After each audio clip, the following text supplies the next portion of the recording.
Halo guys, assalamualaikum. Terima kasih sudah mampir di channel ini. Jadi di channel ini Learn English from Fiction, kita akan belajar sama-sama penerjemahan novel bahasa Inggris yang sudah diterjemahkan ke bahasa Indonesia. Karena diharapkan dengan menggunakan metode ini kita jadi lebih familiar atau terbiasa untuk berinteraksi dengan buku-buku khususnya fiksi berbahasa Inggris dan mengenal ungkapan-ungkapan yang diekspresikan dalam bahasa Inggris yang mungkin bisa teman-teman jadikan rujukan untuk belajar frase-frase dalam bahasa Inggris ya. Nah, jadi kita masih membahas novelnya J.K. Rowling, Harry Potter and the Chamber of Secrets, seri kedua dari buku Harry Potter. Sebelumnya kita udah membahas halaman ke-1 dan kedua. Untuk teman-teman yang pengen tahu frase-frase apa saja yang digunakan di dalam buku halaman 1 dan kedua, mungkin bisa lihat video yang sebelumnya ya. Untuk hari ini kita akan membahas multiple pages, yaitu dari halaman 3 sampai halaman 5, dan it's going to be intense and interesting. So hopefully you can stay tuned until the last part of the video where we will summarize apa-apa aja phrase of the page dari halaman 3 sampai 5. Oke, kita mulai langsung ya dari halaman 3. Itu dimulai dengan kata-kata Alright, said Harry, alright. Baiklah, kata Harry, baiklah. Uncle Vernon sat back down, breathing like a winded rhinoceros, and watching Harry closely out of the corners of his small, sharp eyes. Paman Vernon duduk kembali, tersengal seperti badak bercula satu yang kehabisan nafas. Dia memandang Harry lewat sudut matanya yang kecil, tajam. Oke. Nah, di sini digambarkan bahwa Paman Vernon itu di sini bernafas seperti badak bercula satu ya. Jadi breathing like a winded rhinoceros. Jadi kayak diartikan sebagai tersengal, nafas yang tersengal-sengal atau terengah-engah. Jadi seperti kalau dalam figure of speech ini namanya simile, di mana kita menggunakan perumpamaan menggunakan kata like ya. Jadi like a winded rhinoceros. Jadi si Uncle Vernon ini diumpamakan seperti hewan ya. Kasihan sekali sebenarnya.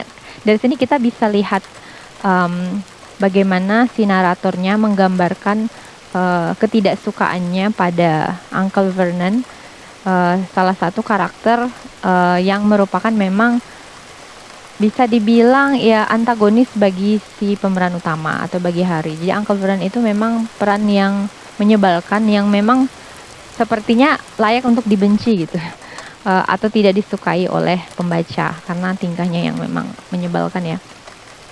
Ever since Harry had come home for the summer holidays, sejak Harry pulang untuk liburan musim panas, Uncle Vernon had been treating him like a bomb that might go off at any moment. Paman Vernon memperlakukannya seperti bom yang bisa meledak setiap waktu. Because Harry wasn't a normal boy. Karena Harry bukan anak biasa.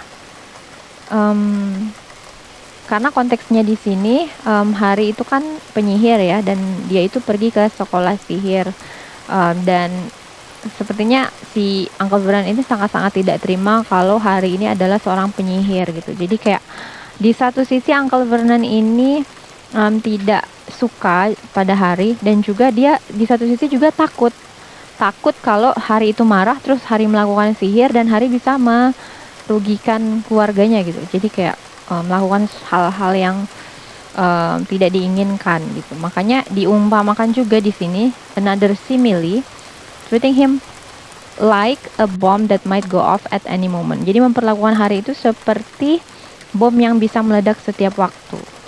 A bomb that might go off at any moment. Jadi ini seperti ungkapan yang juga bisa kita gunakan untuk menggambarkan sesuatu yang kita, jadi seperti bahaya laten istilahnya, sebuah bahaya yang bisa muncul kapan saja. Karena ini like a bomb that might go off at any moment. I don't know, it's just my interpretation. Nanti teman-teman menginterpretasikannya gimana, you can let me know in the comment ya. As a matter of fact, he was as not normal as it is possible to be. Karena sebetulnya dia memang sama sekali bukan anak biasa. Sebetulnya, as a matter of fact, itu sebetulnya he was not normal as it is possible to be. Sebetulnya dia memang sama sekali bukan anak biasa. Dia memang bukan sama sekali bukan anak biasa. And then Harry Potter was a wizard fresh from his first year at Hogwarts School of Witchcraft and Wizardry. Jadi Harry Potter ya wajar kalau dia dianggap bukan anak biasa ya, karena dia adalah seorang penyihir yang baru melewatkan tahun pertamanya di sekolah sihir Hogwarts. Jadi School of Witchcraft and Wizardry ini diartikan sebagai sekolah sihir Hogwarts. Padahal kalau kita artikan secara literal ya, sebenarnya School of Witchcraft itu kayak seni dalam menyihir, dan wizardry itu kayak dunia sihir gitu. Jadi sekolah sihir. Cuman kayak ada di sini yang ditampilkan dalam penerjemahannya itu hanya sekolah sihir tanpa ada penjelasan mengenai kayak witchcraftnya itu tidak ditranslate. Jadi ini mungkin metode translationnya reduction ya, bisa dibilang, karena penerjemahnya hanya menerjemahkan wizardry, Hogwarts School of Wizardry, sekolah sihir Hogwarts. Padahal witchcraft ini bisa diterjemahkan sebagai seni dalam bersihir ya, tapi it's fine ya, totally fine selama maksudnya itu bisa dipahami. And if the Dursleys were unhappy to have him back for the holidays, it was nothing to how Harry felt. Dan jika keluarga Dursley tidak senang menerimanya selama liburan, itu bukan apa-apa dibanding perasaan Harry. Jadi bukan diartikan sebagai to how Harry's feeling ya. Maksudnya karena to how Harry's feeling sebenarnya kalau untuk penerjemahan kalau dalam bahasa Inggrisnya, tapi karena to how Harry felt ini diartikan sebagai dibanding perasaan Harry, how Harry felt. Menerjemahkannya itu menarik ya, karena tidak harus mengikuti kata per kata sesuai apa yang diungkapkan dalam bacaannya. Jadi next, he missed Hogwarts so much. It was like having a constant stomach ache. Nah ini adalah bisa dibilang ini frase pertama kita ya, constant stomach ache. Artinya sakit perut yang terus menerus. Jadi Harry merasa sangat rindu pada Hogwarts sehingga rasanya dia sakit perut terus menerus. Jadi mungkin kalau teman-teman ya diharapkan sih jangan ya, karena ini mungkin rasanya tidak enak. Kalau yang pernah punya sakit perut yang terus menerus kayak bisa disebabkan karena feeling ataupun memang karena makanan ya, jadi having a constant stomach ache itu bisa digunakan dalam bahasa Inggris untuk menggambarkan rasa sakit di perut yang terus menerus, constant stomach ache. Jadi stomach itu juga bisa diartikan sebagai belly, cuman untuk sakit perut kita biasanya bukan belly ache tapi memang stomach ache. Dan banyak yang membacanya itu stomach ache ya. Padahal pronunciation yang benar untuk sakit perut adalah stomach ache. Stomach ache, bukan stomach ache ya. And then he missed the castle with its secret passageways and ghosts. His lessons, though perhaps not Snape, the potions master, the post arriving by owl, eating banquets in the great hall, sleeping in his 4-poster bed in the tower dormitory, visiting the gamekeeper Hagrid in his cabin in the grounds next to the Forbidden Forest, and especially Quidditch, the most popular sport in the wizarding world. 6 tall goalposts, 4 flying balls, and 14 players on broomsticks. Ya, cukup panjang ya. Jadi di sini artinya itu adalah dia merindukan kastilnya dengan segala lorong-lorongnya, lorong-lorong rahasia dan hantu-hantunya, pelajaran-pelajarannya, walaupun mungkin tidak merindukan Snape, guru pelajaran ramuannya, surat-surat yang dibawa oleh burung-burung hantu, makan bersama di aula besar, tidur di tempat tidurnya di menara asrama, mengunjungi si pengawas binatang liar, Hagrid, di pondoknya di dekat hutan terlarang, dan terutama Quidditch, olahraga paling populer di dunia sihir, 6 tiang gawang tinggi, 4 bola terbang, dan 14 pemain di atas sapu terbang. Oke, jadi di sini ada yang menarik, kata-katanya ada secret passageways. Mana tadi ya? Nih, secret passageways itu artinya adalah lorong-lorong rahasia. Kira-kira ada nggak ya sekolah kita yang masih punya secret passageways atau lorong-lorong rahasia? Nah, karena ini memang cerita fantasi, jadi di sini ceritanya ada ghost di sekolahnya, itu ada hantu-hantu dengan berbagai macam bentuk dan nama ya. Terus, nah secret passageways itu adalah frase kita yang kedua. Dan di sini menarik ada untuk kata-kata eating banquets. Nah, sedikit insights tentang eating banquets ini. Jadi eating banquets in the Great Hall itu artinya adalah makan bersama. Great Hall itu aula besar ya, atau aula utama. Diartikan oleh penerjemahnya itu sebagai aula besar. Padahal bisa juga dimaknai sebagai aula utama, kayak tempat di mana semua orang di gedung itu berkumpul, ataupun kalau dalam ini konteksnya adalah murid-murid dan guru berkumpul untuk melakukan sebuah seremoni. Jadi eating banquets ini menariknya memiliki kemiripan dengan buffet.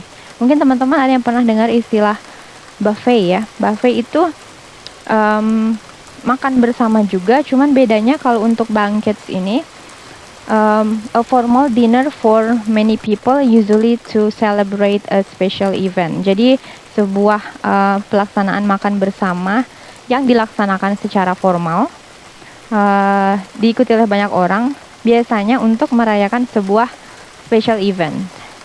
Jadi mungkin kalau di The Great Hall ini kan eventnya lebih ke kayak setiap apa ya, kalau untuk di Hogwarts itu kayak seringnya memang ngumpulnya di Great Hall, kayak makan yang sifatnya formal, di mana makanan itu sudah tersedia, walaupun tidak ada seremoni yang cukup berarti, maksudnya lebih kayak rutinitas sebenarnya, cuman kayak setiap orang itu sudah dihidangkan makanannya masing-masing. Nah, di situ di konteksnya Harry Potter ini yang menghidangkan tuh adalah peri rumah, the house elves atau school elves berarti bahasanya di situ ya. Jadi peri-peri yang biasa kerja di rumah yang menyediakan makan. Nah, satu lagi kalau untuk istilah buffet itu a casual dinner where the guests serve themselves. Jadi bedanya kalau buffet itu untuk istilah dalam bahasa Inggris juga yang saya tahu ya, a casual dinner, makan malam juga, tapi sifatnya tidak terlalu formal dan lebih casual, sifatnya lebih santai, di mana tamu-tamunya itu mengambil makanannya masing-masing, serve themselves ya. Nah, untuk jadi begitu perbedaannya ya. Selanjutnya kita lanjutkan untuk Quidditch. Mungkin teman-teman nanti udah paham aja, saya nggak akan bahas Quidditch lebih dalam lagi. All Harry's spellbooks, his wand, ropes, cauldron, and top of the range Nimbus 2000 broomstick had been locked in a cupboard under the stairs by Uncle Vernon the instant Harry had come home. Jadi semua buku pelajaran Harry, tongkat, jubah, kuali, dan sapu top Nimbus 2000-nya dikunci di em, lemari bawah tangga. Ya, lemari bawah tangga itu tempat Harry tinggal ya, kayak kamarnya Harry gitu. Oleh Paman Vernon begitu Harry tiba di rumah. Jadi memang Harry itu tinggalnya di dalam sebuah ruangan kecil di dalam lemari di bawah tangga. Di sini lemari itu diartikan sebagai cupboard ya. Jadi bedanya cupboard sama wardrobe apa? Kalau wardrobe itu lebih kayak ke lemari pakaian. Kalau cupboard itu ya lemari untuk umum aja ya, bisa disimpan apa aja. Nih bahkan di sini cupboardnya disimpan atau mungkin ditinggali oleh manusia ya, which is Harry Potter. Nah, untuk mengartikan top juga, top of the range itu artinya sesuatu, istilah yang bisa kita gunakan untuk menggambarkan sesuatu yang populer atau top, yang paling teratas di kelasnya. Nah, saat itu Nimbus 2000 itu adalah sapu yang paling lagi ngetrend saat itu. Sapu terbang ya, sapu terbang. And then, what did the Dursleys care if Harry lost his place in the house Quidditch team because he hadn't practiced all summer?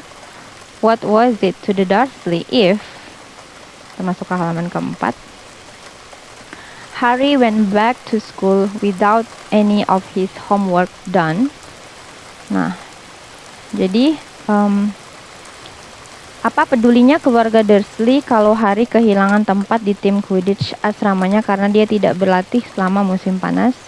Apa urusannya bagi keluarga Dursley jika Harry kembali ke sekolah tanpa mengerjakan PR-nya? Ya, tadi sampai situ. Jadi, okay, and then the Dursleys were what wizards called muggles, not a drop of magical blood in their veins, and as far as they were concerned, having a wizard in the family was a matter of deepest shame. Uncle Vernon had even padlocked Harry's owl, Hedwig, inside her cage to stop her carrying messages to anyone in the wizarding world. Okay, next. Harry looked nothing like the rest of the family. Uncle Vernon was large and necklace, with an enormous black moustache, and Petunia was horse-faced and bony. Dudley was blonde, pink, and porky. Nah, di sini kalau kita lihat sedang digambarkan tampilan mereka per individu, Uncle Vernon and Petunia, dan lucunya J.K. Rowling ini kenapa kalau untuk penggambaran Uncle Vernon and Petunia, Dudley itu tuh kayak disamakan dengan hewan gitu ya. Kayak tadi kan Uncle Vernon tuh kayak rhino, and then nah ini and Petunia itu horse face, mukanya seperti kuda gitu ya. Dan Dudley was blonde, Pinky and Porky. Porky itu kan seperti like a pig. Jadi untuk di sini artinya tampilan Harry sama sekali lain dari keluarganya. Paman Vernon gemuk dan tanpa leher dengan kumis hitam besar. Bibi Petunia kurus berwajah kuda, dan di translatannya pun diterjemahkan Aunt Petunia itu berwajah kuda. Dudley berambut pirang, kulitnya agak merah jambu, jadi kesannya seperti babi. Jadi terjemahnya itu sangat sopan sekali ya, maksudnya masih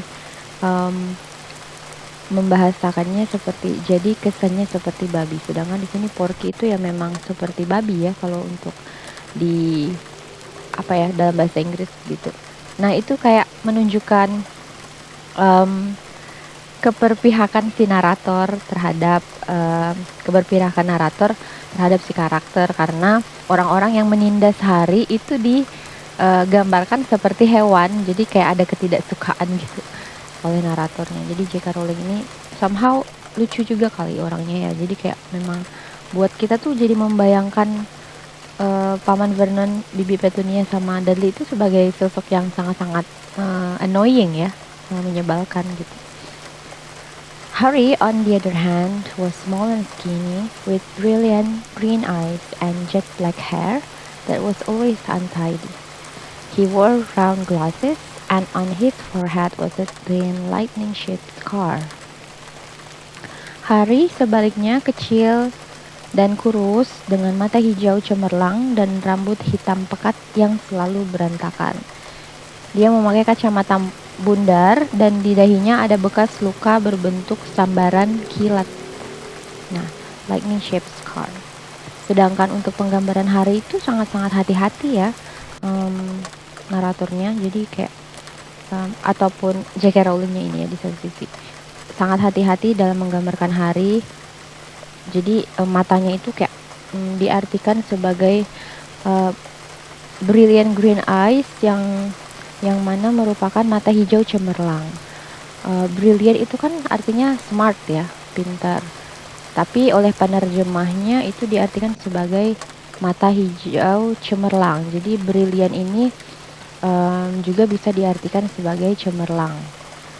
Kita bisa bayangkan ya kalau orang mungkin yang punya mata yang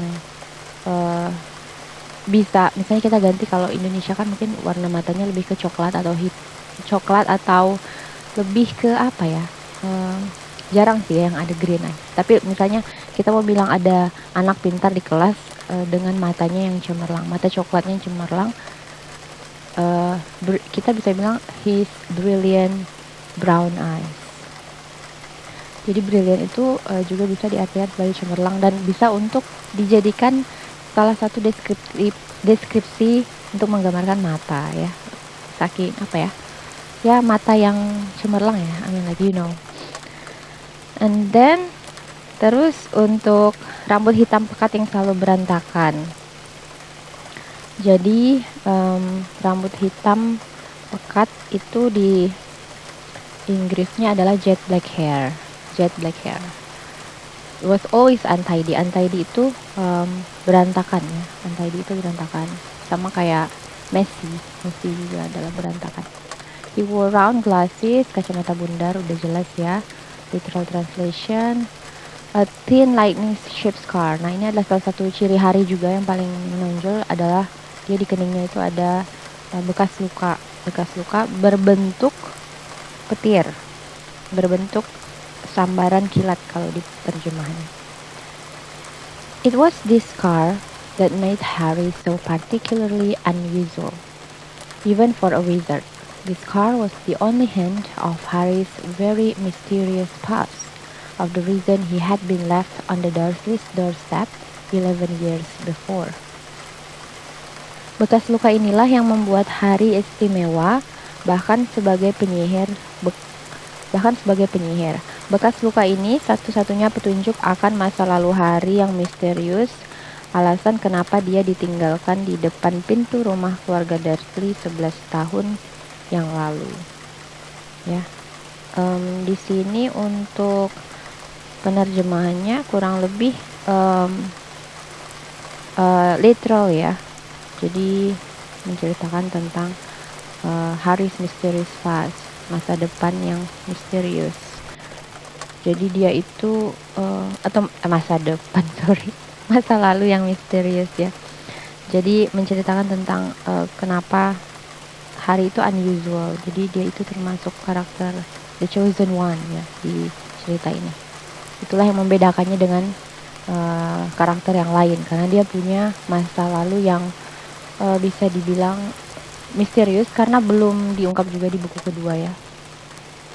Nah, seperti itu. At the age of 1, Harry had somehow survived a curse from the greatest dark sorcerer of all time, Lord Voldemort, whose name most witches and wizards still fear to speak. Nah, pada usia 1 tahun, Harry entah bagaimana berhasil selamat dari serangan penyihir hitam jahat terhebat sepanjang zaman, Lord Voldemort, yang namanya pun tak berani disebutkan oleh banyak penyihir. Jadi, nah ini barulah dijelaskan kenapa Harry mendapatkan lightning shaped scar-nya itu. Jadi karena dia itu pernah mendapatkan kutukan waktu itu ya, dalam dunia sihir itu. Jadi makanya dia mempunyai bekas luka di kepalanya. Harry's parents had died in Voldemort's attack, but Harry had escaped with his lightning scar, and somehow nobody understood why. Voldemort's powers had been destroyed the instant he had failed to kill Harry. Nah, jadi orang tua Harry tewas dalam serangan Voldemort, tetapi Harry selamat dengan bekas luka sambaran kilatnya. Dan tak seorang pun tahu kenapa kekuatan Voldemort punah pada saat dia gagal membunuh Harry. Nah, ini juga ada salah satu style J.K. Rowling di sini, dia itu suka menggunakan kata the instant ya. The instant he had failed to kill Harry. Tadi kayaknya di halaman sebelumnya ada juga kalimat the instant Harry had come, kalau tidak salah ya. Jadi mana tadi ya? Nah, di sini juga ada kalimat di halaman 3, the instant Harry had come home. Jadi ada kata the instant. Nah, yang ini artinya adalah begitu Harry sampai di rumah. Jadi the instant itu diartikan sebagai begitu. Sedangkan untuk kalimat yang ini, the instant he had failed to kill Harry, itu diartikan sebagai pada saat. Jadi bisa diartikan begitu, bisa juga diartikan pada saat ya. The instant he had failed to kill Harry, pada saat dia gagal membunuh Harry.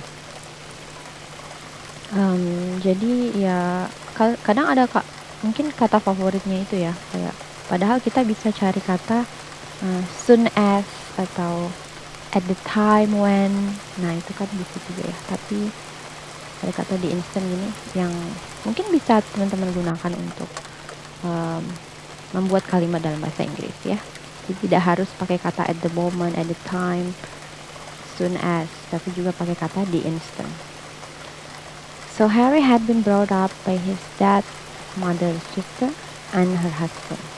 He had spent 10 years with the Dursleys, never understanding why he kept making odd things happen without meaning to, believing the Dursleys' story that he had got his car in the car crash which had killed his parents. Maka Harry dibesarkan oleh kakak almarhum ibunya dan suaminya. Dia melewatkan 10 tahun bersama keluarga Dursley.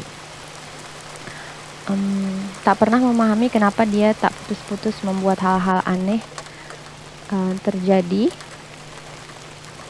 terjadi walaupun dia tak bermaksud melakukannya. Dia mempercayai cerita keluarga Dursley bahwa bekas lukanya didapatnya dalam kecelakaan lalu lintas yang menewaskan orang tuanya. Jadi kecelakaan lalu lintas di sini diartikan sebagai car crash ya. And then exactly a year ago, Hogwarts had written to Harry and the whole story had come out. Dan kemudian tepatnya setahun yang lalu, di buku pertama ya, Hogwarts menulis surat kepada Harry dan kisah yang sebenarnya pun terungkap. Harry had taken up his place at Wizard School where he and his car were famous. Jadi Harry itu sebenarnya walaupun di rumahnya dia menderita, tetapi di sekolah dia itu terkenal ya. Harry bersekolah di sekolah sihir, di situ dia dan bekas lukanya terkenal. But now the school year was over and he was back with the Dursleys for the summer, back to being treated like a dog that had rolled in something smelly. Nah, di sini juga ada penggambaran like a dog juga ya. Nah, finally untuk nah makanya tadi ada lagi simili yang menyerupai binatang ya. Jadi di sini digambarkan lagi betapa keluarga Dursley itu saking jahatnya sampai Harry itu diperlakukan seperti anjing gitu. Jadi untuk kita bisa membayangkan untuk supaya benci juga nih dengan para Dursley ini. Karena Harry, karakter yang menjadi favorit kita juga, itu diumpamakan seperti a dog ya. Nah, tetapi sekarang tahun ajaran telah usai dan dia kembali bersama keluarga Dursley selama musim panas, kembali diperlakukan seperti anjing yang habis berguling-guling di sampah bau. Ini diartikan back to being treated, itu diartikan sebagai kembali bersama keluarga Dursley. Kembali diperlakukan seperti anjing yang habis berguling-guling. Kembali diperlakukan seperti anjing yang habis berguling-guling di sampah bau. Something smelly. Walaupun di bahasa Inggrisnya tidak ada kata sampah, tetapi di penerjemahannya itu ada kata sampah. Nah, ini namanya amplification. Jadi ada penambahan kata, walaupun di source text-nya, di teks aslinya tidak ada, tapi oleh penerjemahnya ditambahkan karena untuk, ya mungkin kalau has brought in something di sini agak rancu ya, makanya si penerjemahnya itu kayak mengambil inisiatif. Oke, something smelly itu berarti sampah. Okay. The Dursleys hadn't even remembered that today happened to be Harry's 12th birthday. Of course, his hopes hadn't been high. They'd never given him a proper present, let alone a cake, but to ignore it completely. Keluarga Dursley bahkan tidak ingat bahwa hari ini adalah hari ulang tahun Harry yang ke-12. Tentu saja harapannya tidak muluk-muluk. Mereka belum pernah memberinya hadiah yang layak, apalagi kue ulang tahun. Tapi kalau sama sekali melupakannya, nah, ya di sini but to ignore it completely. Jadi itu kayak ada harapan sebenarnya dari Harry, kalau at least ingat aja ulang tahunnya ya, walaupun tidak dirayakan, tapi asal ingat aja. Jadi kayak but to ignore it completely, tapi kalau sama sekali melupakannya gitu. Jadi kayak ada ya kasihan juga ya kalau di sini untuk menggambarkan Harry's feeling about his forgotten birthday. At that moment, Uncle Vernon cleared his throat importantly and said, "Now, as we all know, today is a very important day." Jadi, nah di sini kayak ada penggambaran kalau ini jangan-jangan important day ini refers to Harry's birthday ya. But we'll see. Saat itu Paman Vernon berdehem. Berdehem itu cleared his throat. Nah, di sini juga ada kata yang menarik. Cleared his throat itu artinya berdehem. Cleared his throat. Cleared his throat itu artinya berdehem. Bisa digunakan juga ya untuk sehari-hari. Dengan laga sok penting dan berkata, nah seperti kita semua tahu, hari ini adalah hari yang sangat penting. Nah, I just cleared his throat just now. Harry looked up, hardly daring to believe it. Nah, hampir-hampir tidak percaya. Harry mendongak, nyaris tak berani mempercayainya. Kayak hampir-hampir tidak percaya. This could well be the day I make the biggest deal of my career, said Uncle Vernon. Hari ini aku mungkin akan membuat transaksi terbesar dalam karirku, kata Paman Vernon. Harry went back to his toast. Of course, he thought bitterly. Nah, di sini juga ada kata bitterly ya. Harry kembali memakan roti panggangnya seperti yang kita sudah pelajari sebelumnya. Toast itu roti panggang. Tentu saja pikirnya getir. Jadi ada kata bitterly. Bitterly itu artinya berpikir getir. Maksudnya bitterly di sini is doing it in an angry, resentful way. Jadi itu kayak dia itu sambil makan tapi sambil kayak nggak suka gitu, kayak apa sih ini yang diomongin gitu. Jadi dia ngambil makan itu hanya sebagai distraksi supaya tidak terlalu fokus dengan apa yang dikatakan oleh Uncle Vernon. Jadi bitterly itu something when we feel like we are resentful towards something, kita benci terhadap sesuatu. Nah, jadi itu kayak hampa aja, kayak tidak terjadi apa-apa gitu. Uncle Vernon was talking about the stupid dinner party. Paman Vernon sedang membicarakan Paman Vernon. Tentu saja pikirnya gitu. Yang sedang dibicarakan Paman Vernon adalah acara makan malam konyol itu. Stupid dinner party, makan malam yang konyol. Jadi di sini ada kata party. Party itu diganti dengan acara. Nah, di situ party itu diartikan sebagai acara, bukan pesta. Jadi stupid ini diartikan sebagai konyol. And then he'd been talking of nothing else for a fortnight. Paman Vernon sudah 2 minggu ini tak ada hal lain yang dibicarakannya.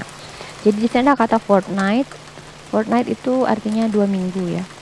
Fortnight itu artinya 2 weeks.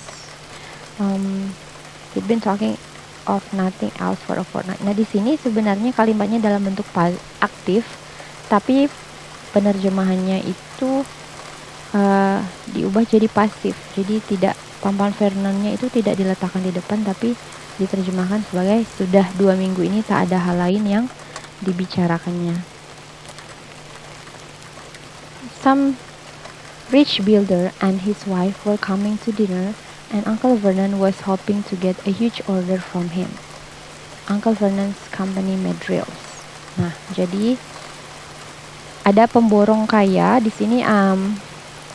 Rich builders itu pemborong kaya, pemborong kaya dan istrinya yang akan datang untuk makan malam, dan Paman Vernon berharap mendapat pesanan besar darinya. Huge order from him. Jadi Uncle Vernon's company made drills. Jadi ada dalam kurung menjelaskan bahwa Paman Vernon itu pekerjaannya adalah memproduksi bor.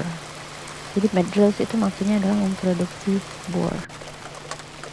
Lalu, I think we should run through the schedule one more time, said Uncle Vernon. We should all be in position at 8 o'clock. Petunia, you will be okay.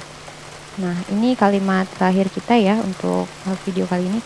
Kurasa kita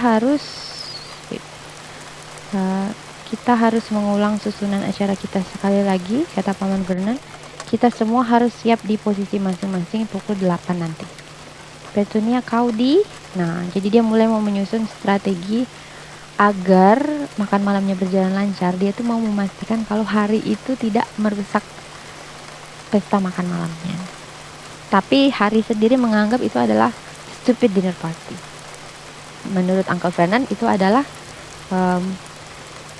makan malam yang sangat ditunggu-tunggu gitu ya, kayak he been talking about it for fortnights gitu. Jadi udah dibicarakan selama 2 minggu. Nah, jadi untuk penerjemahannya sekian dulu untuk halaman 5 ya, kita udah sampai halaman 5. Ini kita sum up untuk phrase-nya apa-apa aja, frase phrase of the page untuk halaman 3 sampai 5. Nah, jadi untuk phrase of the pages hari ini adalah yang pertama, constant stomachache, sakit perut terus-menerus. Yang kedua ada secret passageway, lorong-lorong rahasia. Yang ketiga ada eating banquets, makan bersama. Yang keempat tadi lupa juga saya sebutkan, ada cauldron, kuali, which is cauldron di sini adalah a large metal pot with a lid and handle used for cooking over an open fire. Jadi kayak kuali besar yang ada penutupnya dan juga ada pegangannya, digunakan untuk memasak di tungku ya, atau open fire. Top of the range itu top tadi untuk menggambarkan Nimbus 2000, broomsticknya Hari, sapu terbangnya Hari. Ada deepest shame, aib yang sangat memalukan, itu untuk menggambarkan tadi di keluarga Muggle kalau punya anggota yang penyihir, nah itu dianggap sebagai deepest shame. Terus ada yang ketujuh ada enormous black moustache, kumis hitam besar untuk menggambarkan Uncle Vernon. Yang kedelapan ada Bonnie itu kurus tadi untuk menggambarkan Bibi Petunia. Jadi kalau untuk bilang kurus kita tidak harus bilang skinny atau thin, tapi bisa juga Bonnie ya. And then ada untidy yang ke-9 untuk menggambarkan rambut Hari yang berantakan, itu untidy. Yang ke-10 ada Fortnite 2 minggu. Yang ke-11 ada He Thought Bitterly, dia berpikir getir. Yang ke-12 ada Toast, tadi roti panggang. 13 Mad Drills, memproduksi bor. Dan yang terakhir tadi Cleared His Throat, berdeham kalau bahasa Indonesia. Okay, I think that is all for today. Thank you so much for watching. Semoga bermanfaat teman-teman. Terima kasih sudah menonton videonya sampai akhir. Jangan lupa subscribe dan like ya. Assalamualaikum.